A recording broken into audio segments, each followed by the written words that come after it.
di dalammu. Kau teguhkan hatiku, tiada yang mustahil bagimu. Sebab aku percaya, bukan karena melihat, namun karena firman-Mu yang selalu digenapi di hidupku. Ku percaya, bukan karena melihat, namun karena firman-Mu tiada pernah berubah.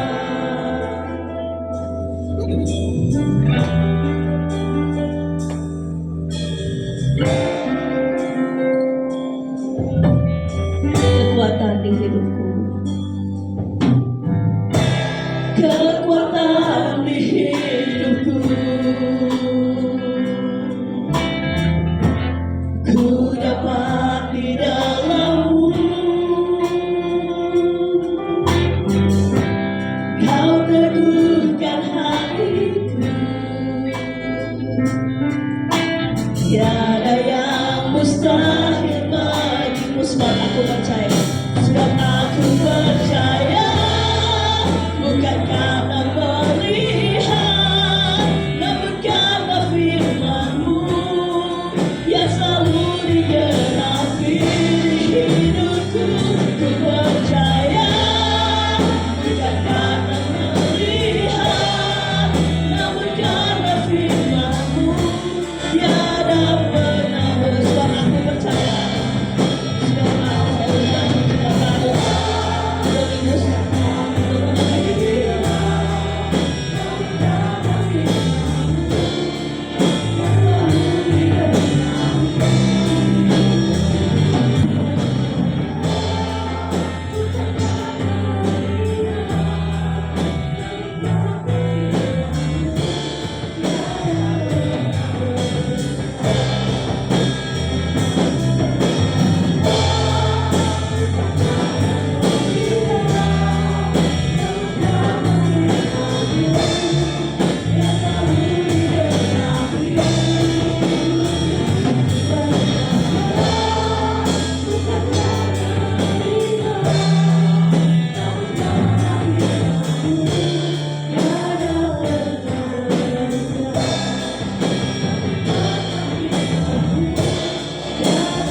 mari kita sama-sama berdoa. Bapa dalam surga, di awal tahun ini kami mohon kuasa Roh Kudus turun ke atas kami, membuka hati dan pikiran kami untuk memahami firman-Mu yang akan kami baca dan renungkan bersama. Roh Kudus bekerja di antara kami Tuhan, supaya firman-Mu tidak berlalu dengan sia-sia, tetapi mengubah hidup kami untuk tetap semangat dalam Engkau. Berfirmanlah Tuhan, kami mau mendengar di dalam nama Tuhan Yesus Kristus. Amin. Perkenankan saya mengucapkan selamat Natal untuk jemaat sekalian dan juga tahun baru 2024. Bapak Ibu, tema yang diberikan pada saya itu semangat baru atau new spirit. Nah, semangat dalam bahasa Inggris artinya spirit, passion atau enthusiasm. Jadi orang penuh antusias. Nah, artinya bahwa gairah dan punya keinginan besar. Kemudian dalam Kamus Besar Bahasa Indonesia disebut bahwa semangat adalah roh kehidupan. Berarti kalau orang tidak punya semangat, hidup tapi udah tidak ada rohnya. Ya, jadi ibarat mayat. Ya saudara ya, lalu dapat memberi kekuatan. Nah, sedangkan dalam bahasa Yunani seon yang artinya berkobar-kobar dan penuh gairah. Nah, karena itu saya ingin kita melihat semangat baru dari semangat para Majus. Jadi belajar dari para Majus di dalam Matius pasal 2 ayat 1 sampai 12. Nah, kisah ini tentu kita sudah sering mendengarnya, tetapi tahun ini saya menemukan dua kesalahan. Yang satu di dalam satu buku tafsir Matius itu yang tokohnya yang dari Inggris yang sudah sangat tua bukunya. Tapi saya kira dia keliru juga di dalam satu bagian. Lalu ada seorang pendeta yang saya dengar baru-baru ini berkhotbah juga agak keliru dari bagian ini. Nah, sehingga biar kita tidak ikut-ikutan keliru, nah kita melihat bagian firman Tuhan ini secara bersama. Jadi Majus ini berasal dari kata Yunani magea atau magoe yang artinya orang-orang bijak, para filsuf atau ahli ilmu falak. Nah, ilmu falak itu bumi antariksa ya bagi adik-adik yang mungkin istilah ini nggak dikenal ya. Nah, kemudian mereka adalah penganut Zoroaster, dan Zoroaster itu pusatnya memang di Iran sekarang ini. Yaitu bahwa mereka percaya pada bintang. Jadi mereka ini berasal dari bangsa Media atau Persia, dan kebanyakan menyebutnya sebagai Babylon. Tapi Babylon itu termasuk Persia dan Asur kalau menurut Alkitab. Nah, ahli-ahli nujum meramal sesuatu yang akan terjadi, nasib fenomena alam berdasarkan keahlian.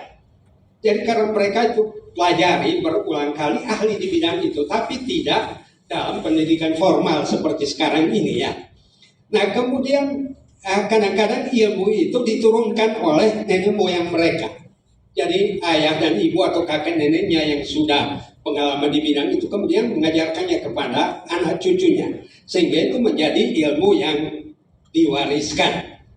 Nah, sedangkan pada masa perjanjian baru istilah Majus atau Magoes ini sudah digunakan dalam konotasi yang negatif yang disebut dukun ya. Tapi tidak semua dukun itu negatif ya.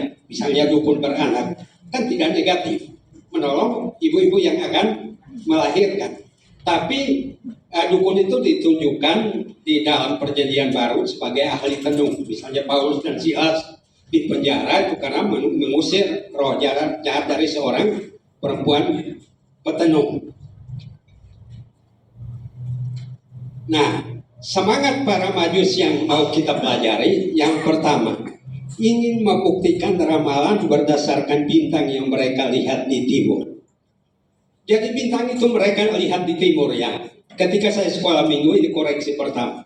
Kalau drama itu dibuat lampion bintang ya, dari lampion lalu pakai tali ditarik-tarik gitu. Jadi itu para Majus lihat itu. Tidak seperti itu. Karena mereka lihat bintangnya, waktu mereka jalan, bintang itu tidak muncul lagi. Tidak muncul lagi, sehingga dikatakan bahwa ini berkaitan dengan kelahiran raja orang Yahudi. Jadi ini fenomena yang langka menurut Matius 2 ayat 1-2. Saya akan bacakan untuk kita. Sesudah Yesus dilahirkan di Bethlehem di tanah Yudea pada zaman Raja Herodes, datanglah orang-orang Majus dari timur ke Yerusalem dan bertanya-tanya, di manakah dia, raja orang Yahudi yang baru dilahirkan itu? Kami telah melihat bintangnya di timur dan kami datang untuk menyembah dia. Jadi semangat yang ditunjukkan oleh orang-orang ini ya, itu bahwa mereka berangkat berdasarkan fenomena alam yang mereka lihat. Tapi bintang ini sangat berbeda. Nah, sehingga kekeliruan para ilmuwan bahwa bintang itu adalah semacam komet Hale yang dipelajari, tapi itu tidak pernah muncul. Dan kita lihat bahwa peradarannya ini tidak mengikuti orbit seperti kebanyakan. Itu perjalanannya ini linear, hanya dari Yerusalem ke Bethlehem. Dan itu tidak pernah ada bintang lain yang seperti itu. Karena bintang biasanya memang beredar mengikuti orbit bumi, tapi ini tidak. Nah, ini berarti bahwa bintang yang sangat istimewa, dan menurut mereka para Majus ini pasti ini raja orang Yahudi karena letaknya ada di wilayah Yahudi pada waktu itu. Nah, yang kedua, mereka semangat meski jarak yang ditempuh itu kurang lebih 800 km. Jadi 800 km itu jalan kaki ya saudara ya, bukan pakai kendaraan seperti kita sekarang. Dan jalan kaki pada masa itu harus rombongan. Nah, karena itu banyak kejahatan pada waktu itu ya, banyak perampokan dan sebagainya. Dan kalau mereka berjalan rombongan di tempat di mana mereka akan menginap bersama-sama. Dan itu bukan di hotel dan sebagainya, tapi tempat yang digunakan untuk mereka beristirahat. Nah, kemudian semangat yang ketiga dari orang Majus ini yaitu rasa ingin tahu atau penasaran. Orang bilang ini curiosity. Rasa ingin tahu yang begitu hebat, walau bintang itu tidak nampak lagi. Jadi jangan kita berpikir bahwa tiap hari bintang itu muncul menuntun mereka. Tidak, mereka lihat di timur dan mereka berjalan ke arah bintang itu. Nah, kalau berjalan siang hari, mana mungkin kelihatan bintang itu ya. Jadi malam hari ketika mereka beristirahat, mereka lihat dia, tapi bintang itu tidak nampak. Tetapi tidak mengendorkan semangat mereka untuk tetap datang ke Yerusalem. Nah, kemungkinan kemunculan bintang atau komet Halley tepat pada malam Yesus dilahirkan.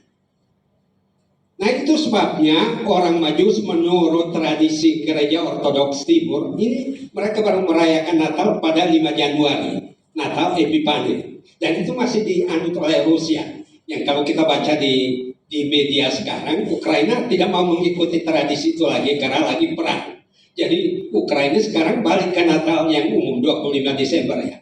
Nah, tapi rata-rata di negara Timur Ortodoks itu merayakan Natal pada 5 Januari ke atas. Nah, karena menurut tafsiran bahwa itu bersamaan dengan kedatangan para Majus di Yerusalem pada waktu itu.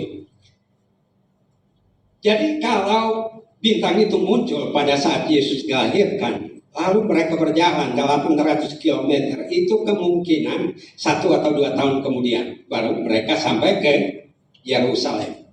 Jadi itu tidak persis pada malam Natal orang Majus itu ada di situ ya. Jadi ini koreksi pertama. Nah, ramalannya sudah dinubuatkan secara akurat. Nah, di dalam Matius 2 ayat 4 sampai 6 dikatakan, maka dikumpulkannya semua imam kepala dan ahli Taurat bangsa Yahudi. Lalu dimintanya keterangan dari mereka di mana Mesias akan dilahirkan. Maka mereka berkata kepadanya, di Bethlehem di tanah Yudea, karena demikian ada tertulis dalam kitab Nabi. Dan engkau Bethlehem tanah Yehuda, engkau sekali-kali bukanlah yang kecil di antara mereka yang memerintah Yehuda. Karena daripadamu lah akan bangkit seorang pemimpin yang akan mengembalakan umatku Israel. Nah, itu sebabnya para Majus tadi dikatakan filsuf, bukan ahli meramal saja. Karena ternyata ramalan mereka ini sudah dinubuatkan. Dengan kata lain bahwa ramalan ini butuh semangat tadi. Mereka harus berjalan 800 km untuk membuktikan bahwa itu terjadi. Sementara Alkitab saudara tidak usah berjalan jauh, tinggal buka, sudah menemukan dan jawabannya akurat. Kan ini nyasar mereka ke istana Herodes ini, para Majus ini. Nah, sehingga mereka bertanya-tanya, lalu Herodes memerintahkan supaya diperiksa, benar nggak? Ternyata Mika pasal 5 ayat 1 sudah memberitahukan secara akurat dan tempatnya dikatakan Bethlehem. Nah, tadi yang saya katakan bahwa ada seorang pendeta baru-baru ini, Natal ini, yang mengatakan menurut saya orang-orang Majus itu bertemu Tuhan di Nazaret. Di Nazaret. Padahal jelas di sini bahwa di Bethlehem di tanah Yehuda. Jadi ini kadang-kadang orang membaca Alkitab hanya melihat pada tafsiran. Ya, lompat pada tafsiran, tidak mengikuti teks yang ada di sini. Nah, jelas bahwa ini di Bethlehem di tanah Yehuda. Nah, selanjutnya semangat para Majus ini yaitu bahwa ketika bintang itu muncul kembali. Nah, di dalam ayat yang ke-9 sampai ke-11 dikatakan setelah mendengar kata-kata raja itu, berangkatlah mereka dan lihatlah bintang yang mereka lihat di timur itu mendahului mereka hingga tiba dan berhenti di atas tempat di mana anak itu berada. Di atas tempat ya, bukan di atas kandang ya. Di atas tempat di mana anak itu berada. Jadi bintang yang mereka lihat itu baru nongol lagi ketika firman Tuhan sudah dibacakan oleh para nabi pada waktu itu. Jadi tiba-tiba bintang mereka, wah ini betul ya. Ternyata ini firman Tuhan digenapi melalui fenomena alam yang muncul. Jadi bintang itu timbul lagi tadi. Jadi itu saya katakan bahwa banyak orang meramalkan bahwa mungkin bintang itu beredar sehingga baru muncul lagi ketika itu menunjukkan satu peristiwa akbar berkaitan dengan kaliharan Tuhan. Berarti bahwa alam semesta juga membuktikan bahwa Yesus itu ada. Yesus itu ada. Nah, selanjutnya dikatakan di sini bahwa ramalan mereka menjadi fakta, realitas iman. Nah, padahal waktu mereka datang itu mereka bukan orang beriman, ahli nujum yang sudah pengalaman dalam astrologi tadi, sehingga mereka ingin membuktikan itu benar atau tidak. Nah, bagi kita orang percaya, realitas iman tidak mungkin kita gugurkan dengan berbagai macam pernyataan yang seolah-olah bahwa segala sesuatu yang terjadi pada masa lalu kita sorot dalam kacamata dunia modern. Belum tentu itu sama. Yang keenam, semangat mereka yaitu semangat memberi. Di ayat yang ke-10, ketika mereka melihat bintang itu sangat bersukacita mereka, maka masuklah mereka ke dalam rumah. Ya, jadi bukan kandang ya, ke dalam rumah itu dan melihat anak itu bersama Maria ibunya, lalu sujud menyembah dia.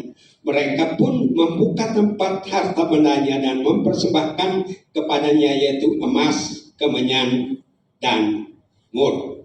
Di dalam terjemahan baru disebut kemenyan itu dupa, terjemahan yang sekarang ini. Jadi mereka semangat memberi dan itu sudah menuju kepada bintang Yehuda, yaitu Tuhan Yesus Kristus sendiri. Nah, karena mereka ini bukan orang-orang biasa tentunya.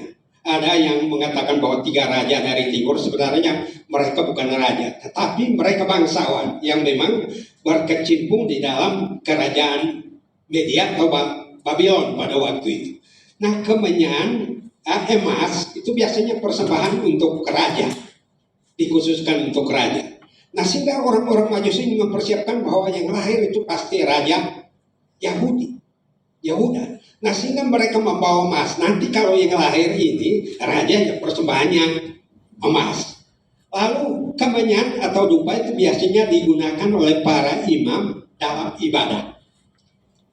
Nah, karena itu mereka datang bukan hanya menyembah Yesus sebagai raja, tetapi juga menyembah Yesus sebagai Tuhan dengan membawa dupa, persembahan yang terbaik. Lalu mur itu artinya balsam untuk jasad atau mayat orang mati. Dan ini menunjukkan kepada Tuhan Yesus yang nanti mati di kayu salib. Jadi dia diurapi menjadi imam, raja, dan nabi. Nama Kristus itu sendiri. Tapi Kristus yang mati, bukan Kristus yang tidak mati. Dan Bapak Ibu, kalau hari-hari ini kita lihat banyak yang viral, di mana orang-orang Yahudi yang sedang berperang ini mengatakan bahwa mereka tidak mau ke gereja karena gereja itu kafir. Mereka lebih senang ke yang lain karena itu percaya pada satu Allah. Karena orang Kristen itu katanya ada pengantara dan sebagainya. Nah, itu sebabnya saudara-saudara kita Yahudi ini masih menantikan kegenapan janji itu, dan Tuhan kasih kesempatan kepada mereka. Nah, kita yang sudah percaya ini, apakah kita menempatkan Yesus sebagai raja, sebagai imam, dan Tuhan yang mati untuk kita dengan memberikan persembahan yang berupa apa? Seluruh hidup kita. Menurut Roma 12, persembahkanlah tubuhmu sebagai persembahan yang hidup. Jadi kita tidak harus bawa emas, tapi hati kita adalah emas. yang diberikan kepada Tuhan. Keinginan kita adalah dupa yang harum. Apapun yang kita perbuat bagi Tuhan, persembahan kita mungkin tidak sebanyak yang dimiliki oleh orang lain, tapi kalau didasari oleh ketulusan hati kita, kita mempunyai kesejajaran makna dengan apa yang dilakukan oleh orang lain. Semangat memberi. Ya kadang-kadang bukan hitung-hitungan sama Tuhan. Kalau Tuhan berkati saya cuma berkat sebulan cuma begini, masa saya harus memberi segini. Nah kita belajar dari para majus ini ya, sudah dipersiapkan. Padahal tadi 800 km perjalanan yang mereka tempuh, mara bahaya banyak, bisa dirampok di jalan juga. Tetapi mereka mengkhususkan itu karena mereka tahu bahwa ini bintang menunjukkan bukan sembarang orang yang lahir, tetapi raja orang Yahudi. Yang ketujuh, mereka menempuh jalur baru, jalur yang diberitahukan Tuhan. Dalam ayat yang ke-12, dan karena diperingatkan dalam mimpi supaya jangan kembali kepada Herodes, maka pulanglah mereka ke negerinya melalui jalan lain. Nah ini tidak dipandu lagi oleh bintang atau tidak patokannya bintang lagi. Tapi sekarang patokannya apa? Apa yang Tuhan beritahukan? Mereka cari jalur baru. Karena jalur yang lama ini berbahaya. Kalau mereka kembali ke Herodes, Herodes berniat membunuh Tuhan Yesus yang baru lahir.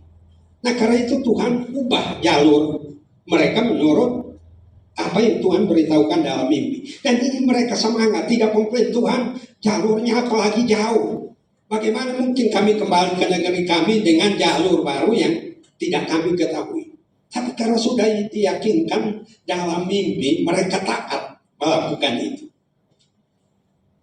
Bapak Ibu yang dikasihi Tuhan, selanjutnya datang karena ramalan, pulang dengan kepastian. Nah setelah sujud menyembah dan memberi persembahan, mereka kembali melalui jalan lain. Jadi ketika mereka berangkat dari timur, ramalan dan petunjuk bintang menjadi andalan. Tetapi setelah berjumpa dengan Mesias, mereka pulang dengan kepastian. Bukan mencari-cari. Ya tadi kan sambil mereka sempat nyasar ke istana Herodes. Nah sekarang kok pulang pasti nih. Gak takut nyasar. Padahal jalurnya lain. Padahal tidak ada lagi patokan bintang. Tapi mereka berpegang pada firman Tuhan. Nah itu sebabnya saudara, firman Tuhan memberikan semangat bagi kita. Tahun baru ini kita menempuh jalurnya Tuhan. Ya, karena mungkin Tuhan mengalihkan jalur kita karena Tuhan lihat berbahaya. Untuk kita berbahaya, untuk iman kita berbahaya, untuk masa depan pelayan kita. Seandainya Tuhan Yesus dibunuh ketika umur 2 tahun ke bawah, apa yang terjadi? Iman kita sia-sia karena tidak ada pengampunan dosa, karena tidak ada yang mati untuk saudara dan saya. Tapi rencana Tuhan tidak mungkin digagalkan oleh trik yang dibuat oleh Herodes. Nah karena itu ia menyuruh mereka pulang dengan jalan melalui jalur yang lain. Tapi itu ada kepastian. Ya, rutenya baru namun lebih pasti. Nah tahun 2024 ini, kalau kita gagal pada 2023, saudara mau kembali pada rute itu. Kalau kita taat pada Tuhan, Tuhan ingin mengubah rute jalur kita yang mungkin kita belum tahu, misteri bagi kita. Tapi ketaatan akan menuntun kita menemukan mengapa Tuhan menciptakan jalur baru untuk kita. Gambaran bahwa sebelum berjumpa Yesus, banyak orang berjalan hanya berdasarkan prediksi. Nah kalau kita nggak pegang firman Tuhan, saudara bingung. Prediksi para ahli ekonomi, para ini banyak ya saudara. Kita terjebak dalam prediksi orang-orang yang menyebut dirinya pakar, menyebut dirinya expert, tapi itu tidak sepasti firman Tuhan. Nah setelah berjumpa dengan Tuhan Yesus, jalannya lebih pasti bila mengikuti rutenya Tuhan. Jalur yang lebih pasti dan aman.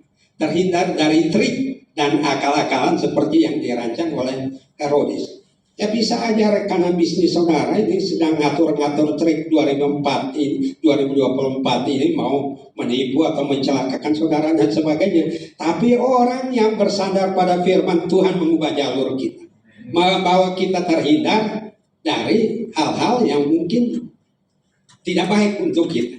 Dan orang-orang Majus ini bersuka cita, dikatakan tadi ya. Mereka bersuka cita melihat bintang itu. Nah sekarang juga mereka pulang dengan sukacita. Nah bagaimana kaitannya dengan kita sekarang ini? Nah karena ada pihak-pihak tertentu tadi mengatakan bahwa Majus itu juga cerita yang memang pada masa itu berkembang di sana. Tapi Majus-Majus yang lain kan tidak bertemu dengan Tuhan. Tidak bertemu dengan Tuhan. Nah 3 Majus ini hebat berjumpa dengan Tuhan. Nah semangat baru, nah ini disampaikan dalam Yesaya 40. Yesaya jilid 2. Kalau Bapak Ibu lihat di Yesaya jilid 2 itu pasal 40 sampai 48. Lalu 49 sampai 66 itu jilid 3. Tapi pernah saya sampaikan juga di sini bahwa kitab Yesaya ini mewakili Alkitab. Karena 66 pasal 1 sampai 39 itu mewakili perjanjian lama. Lalu pasal 40 sampai 66 mewakili perjanjian baru, 27 pasal. Berarti 27 kitab di dalam perjanjian baru terwakili. Nah ini peralihan. Yang tadinya nubuat tentang Mesias, penghukuman dan sebagainya, ketika di Yesaya 40 ini Tuhan mengubah dengan pernyataan awal, hiburkanlah umatku. Kemudian kalau kita baca selanjutnya itu berbicara mengenai berhala-berhala, patung-patung yang dibuat yang tidak bisa menjawab dan sebagainya. Lalu berbicara hidup manusia yang hanya seperti rumput yang pagi mekar, siang hari dan sore layu dan sebagainya. Tetapi di bagian akhir, nah justru ini bicara semangat baru.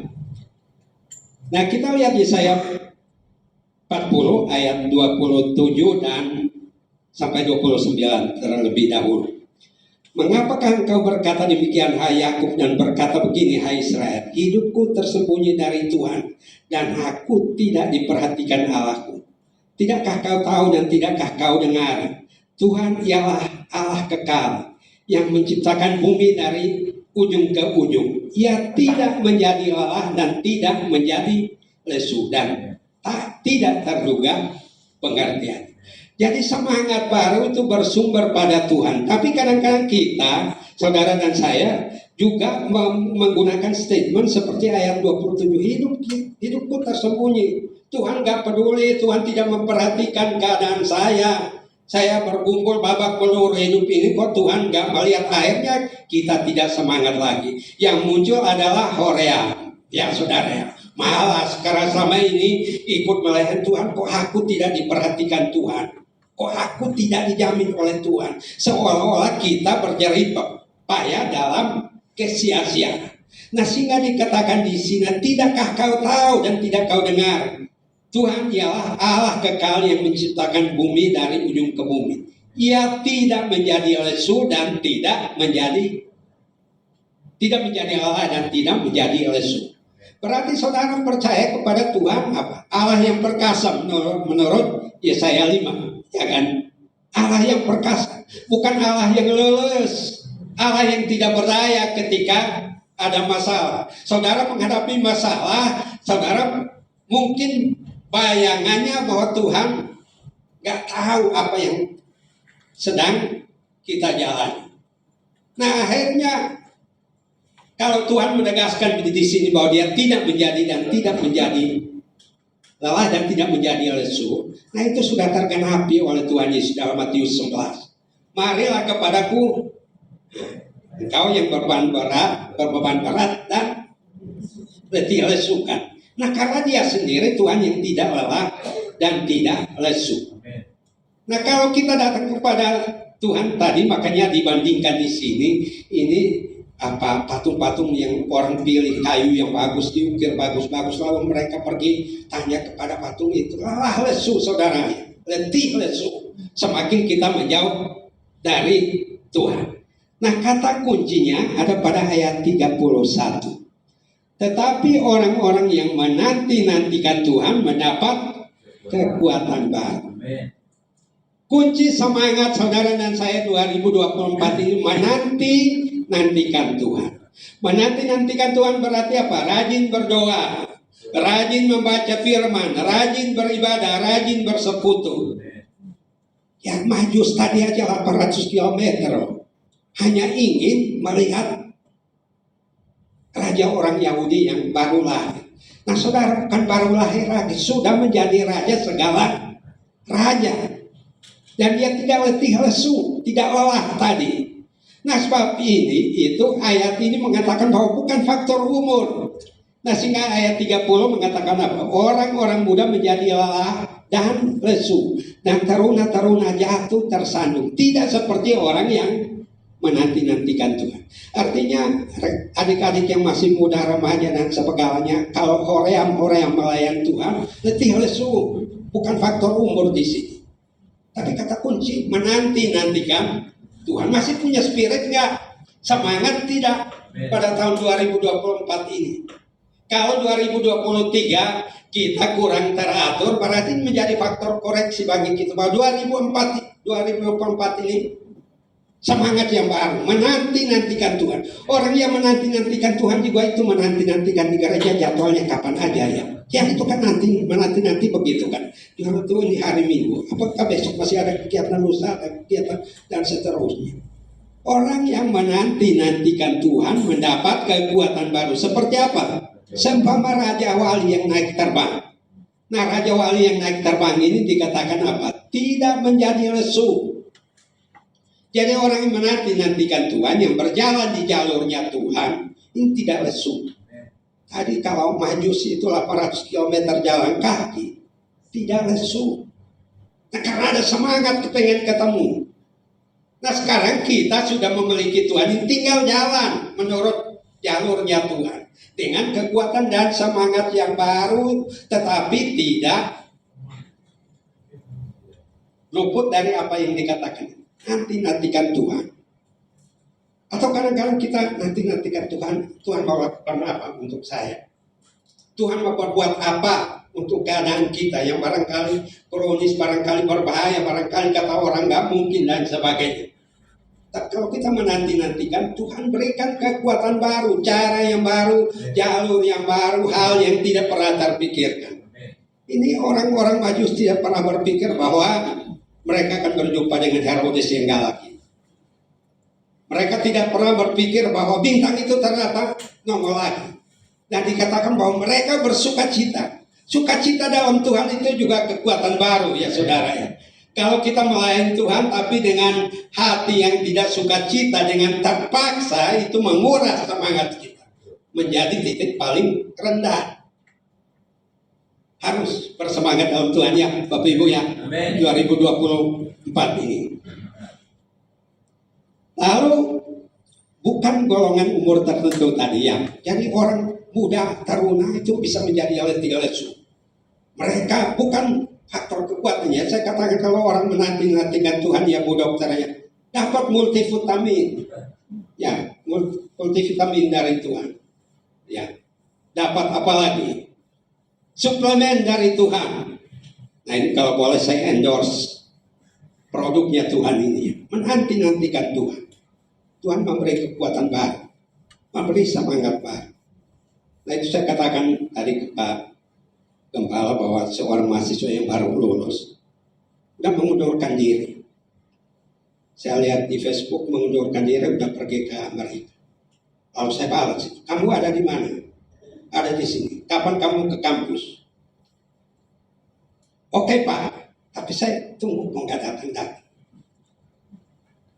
Lalu saya minta temannya tolong ajak dia datang. Begitu datang, saya bilang kenapa kamu mundur? Beginilah macet di salah satu mata kuliah, begini. Saya angkat itu ke rapat. Orang ini tinggal satu mata kuliah, dia mau pelayan ke Amerika. Bagaimana? Semua setuju. Oke, yang penting bahasa Ibrani bisa baca aja. Pergi, lulus saudara. Dan ketika lulus saya tanya, ceritanya bagaimana kamu bisa masuk Tiranus? Saya dari Jember Pak. Saya dapat mimpi, penglihatan. Dan ketika saya ke Tiranus sama persis. Kampus suasana sama persis yang seperti yang saya lihat. Padahal di sana ada sekolah Alkitab yang juga didirikan alumni Tiranus pada waktu itu. Nah saya bilang Tuhan kadang-kadang meneguhkan sama seperti dia meneguhkan bagi orang Majusi. Bintangnya muncul lagi. Mereka bersuka cita, tidak patah semangat.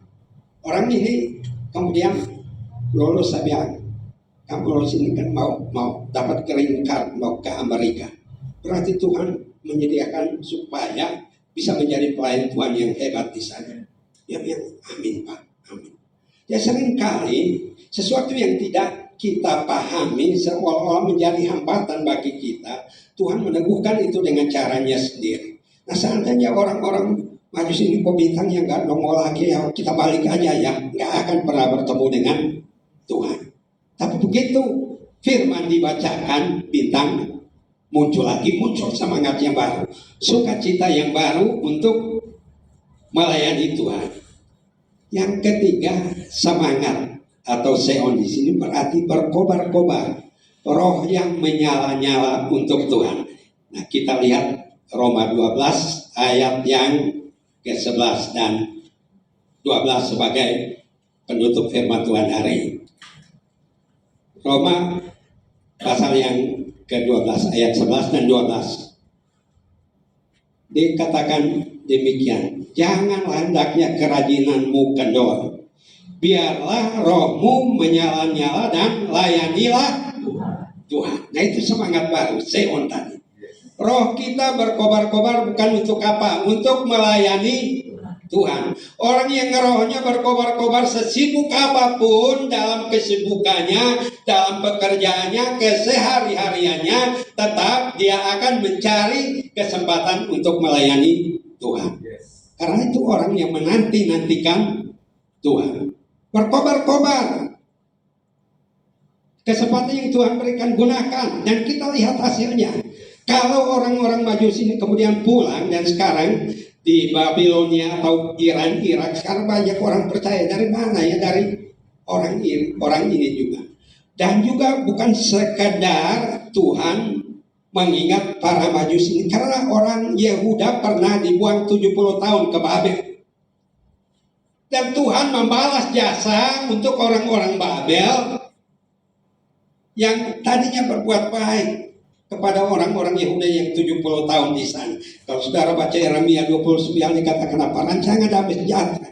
Itu terjadi ketika masih di Babel mereka. Nah karena itu orang-orang baik ini harus berjumpa dengan Tuhan supaya tidak sekedar menjadi orang baik tapi orang benar. Saudara mengatakan prestasi baik di pekerjaan, prestasi baik di usaha, capaian kita bagus. Tapi tanpa Tuhan, ya, saudara bukan siapa-siapa, kita semua bukan siapa-siapa. Biarlah rohmu berkobar-kobar dan layanilah Tuhan.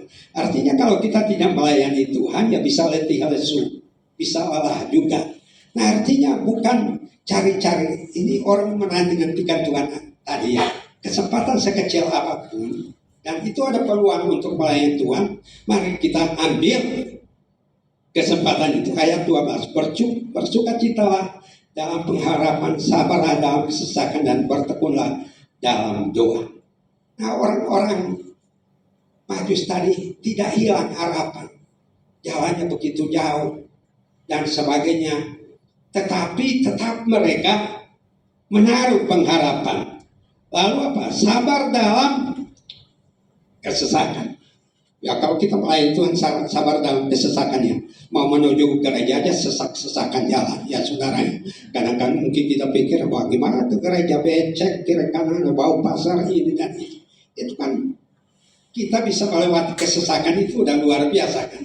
Untuk mendapatkan berkat baru. Lalu